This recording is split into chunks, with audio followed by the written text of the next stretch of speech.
de nos aventures, les filles ont de l'avenir.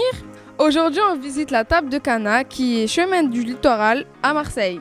C'est une entreprise d'insertion dans la restauration, c'est-à-dire c'est une entreprise qui fait traiteur et en même temps réinsère des personnes dans le monde du travail. Il y a 9 tables de Cana en France. On rencontre Madame Sylvie Boncillon, directrice de la table de Cana à Marseille. C'est parti! Quelle est votre vision sur comment on traite la femme aujourd'hui dans le monde du travail, la différence entre la femme et l'homme, question de salaire, tout ça? On est dans un monde où la femme, par bien des égards, elle est considérée comme inférieure. Par contre, ce qui est très important, c'est de sentir en soi le fait qu'en étant une femme, on n'est pas dans une position inférieure.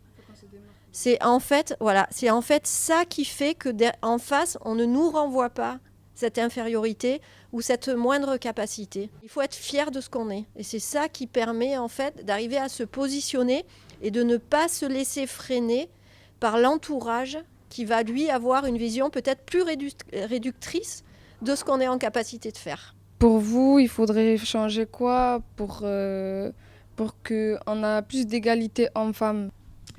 Alors, si on parle du côté professionnel notamment et le fait que les femmes accèdent moins à certains métiers plus techniques, je pense qu'en fait, il faut prendre le problème vraiment à la base, c'est-à-dire au niveau de l'éducation et pendant le parcours scolaire, pour justement, assez jeunes, proposer d'autres images de ce qu'est une femme ou de ce qu'est un homme, même parce qu'un homme qui veut être sage-femme, ça pose souvent, c'est aussi décrié, c'est pas forcément facile pour lui. Pourtant, il y a sûrement des hommes qui ont envie de faire ce métier-là.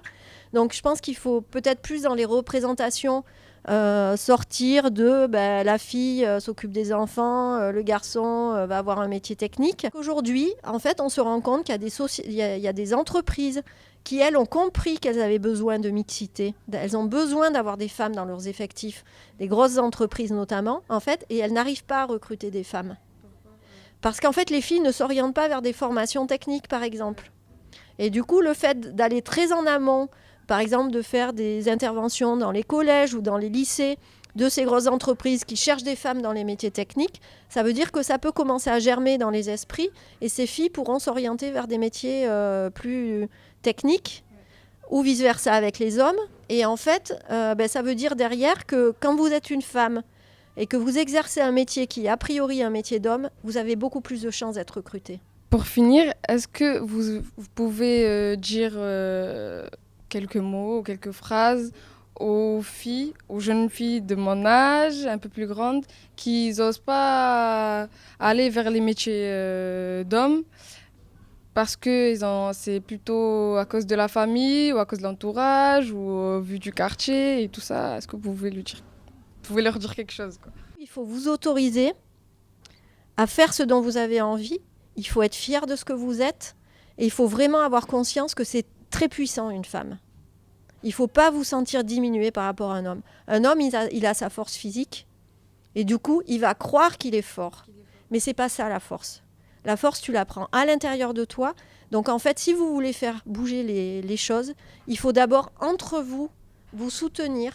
Il faut, entre vous, vous réapproprier cette force de femme, ce côté féminin, et vous autoriser vous-même à avancer, à passer les barrières que vous aurez, parce que vous en aurez, mais parce que si vous avez envie, vous y arriverez, en fait.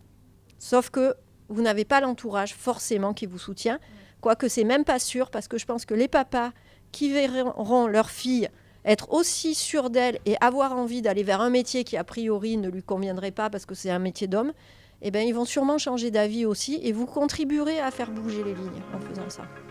Merci beaucoup.